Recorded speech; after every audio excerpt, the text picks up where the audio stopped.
Hi guys, welcome to my YouTube channel. So today we'll be discussing a recursion question as well, like we promised in the previous video. But few of you suggested that you guys wanted to watch and learn like a much more basic problem first. So yeah, this is one problem that we're going to start with today. This is a very basic question, and I guess you guys would be easily able to, get to the solution and understand what's happening here. So yeah, let's get right into it. So the question says, write a function that reverses a string. The input string is given as an array of characters S. Okay, so you have been given with an S, which is a list of characters, and your task is to reverse all of this. ठीक है. So basically, for example, HELLO is there. So your task is to get the answer in such a way that the output is OLLEH. So how can we do that with the help of recursion? Let's try to understand that. So you can see this is the input and this is the output, right? So if you think very logically, what is our requirement basically?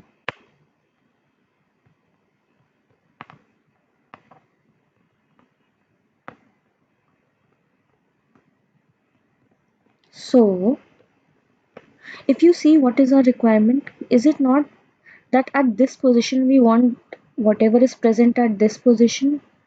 So whatever is present at here, we need it at here, and whatever is present at this position, we need it at the beginning, right? So if we perform a normal swap, can we get that? Let's try to see.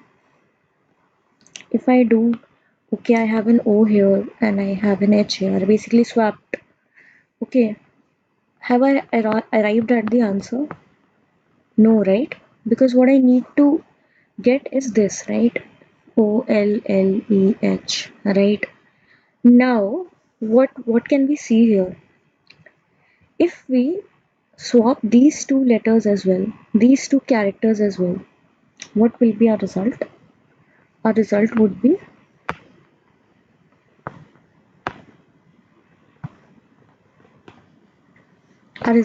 this, right? So is this what we need?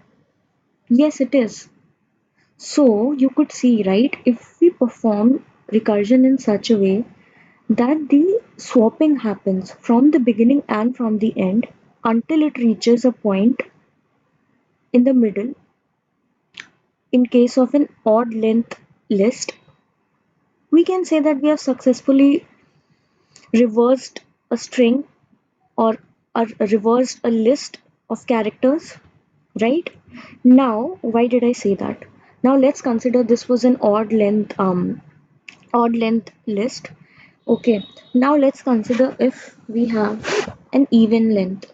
Okay, let's say we think of a character. Okay, let's think of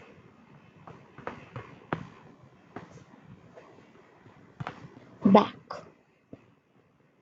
Okay, so for example, if we have this as an input, okay, this is an even length list, right? This is consisting of four letters, four characters. Now our goal is to produce an output that is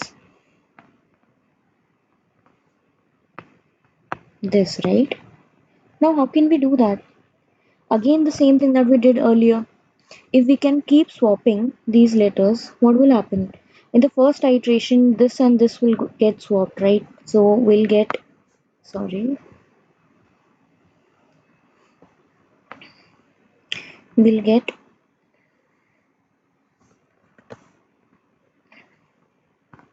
K A C B, right? These two are swapped. But is this our output? No, it's not our output, right? So what can we do? We can keep swapping these. Yes, we'll have to. So if we swap these, is this our output? Required output? Yes, it is, right? So what did we observe? We observed that we need to perform swapping in such a scenario until and unless we reach this position such that our resultant output has not changed, and our resultant output is the final output.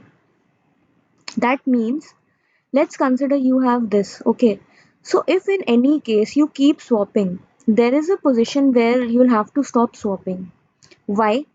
If you keep swapping, by the end of the list, you'll end up with the same list. Okay, let's continue and try to see this. Now, if we swap it again, okay, if we swap this and this as well, until here we have swapped K with B, I mean B with K and A with C, right? If we perform a swap where we perform this third and second and this last and first again, what will happen? It will be, in the next iteration, it will be A, C, B, and in the next iteration, it will be B, A, C, K, right? So this is not what we want. If we kept swapping till the end, we'd reach the same input that we had initially, right? So how can we do this with the help of recursion? Let's try to understand that.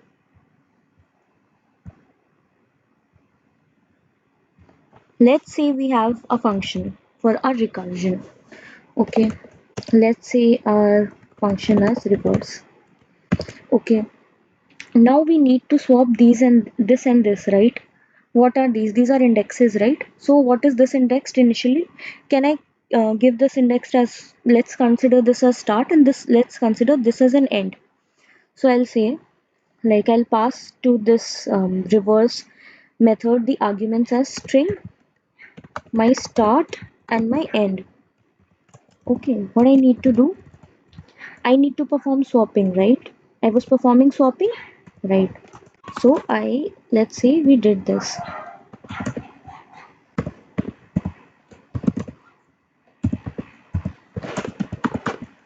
Okay, and then what we did, we said, okay, keep swapping, keep moving ahead. Okay, we were saying, okay, this and this has been swapped. Now this and this needs to be swapped, right? So we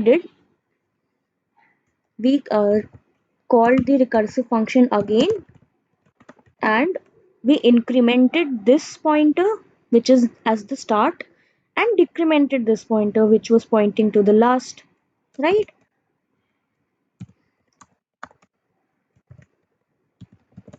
Now, if I just run this, will this not run forever? It will, right? Because it will keep happening. At some point of time, it needs to end, right? What would happen in this scenario? We need to write a base condition, right? Now, what was our base condition? You remember, right? If the starting pointer and the end pointer was either at the same position or it had crossed each other, we would have said, okay, stop the swapping now. Otherwise, if we keep swapping, we'll end up with the same input list. Okay, so in that scenario, what can we do?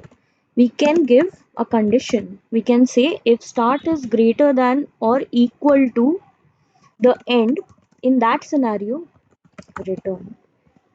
We end it, we return. Let's try to run this. In this reverse function, we will pass the string, that is the s. The starting position would be 0 and the ending position would be the length of the list, that is length of list minus 1. Why minus 1? Because it needs to go from 0 to s, length of s minus 1, right? Let's try to run this code. It's accepted. Let's try to submit it. Submit. Yeah. So there you go, guys. This was one question for recursion. This is a basic question, and similarly we'll be doing similar kind of questions in the upcoming videos. Thank you. All the best.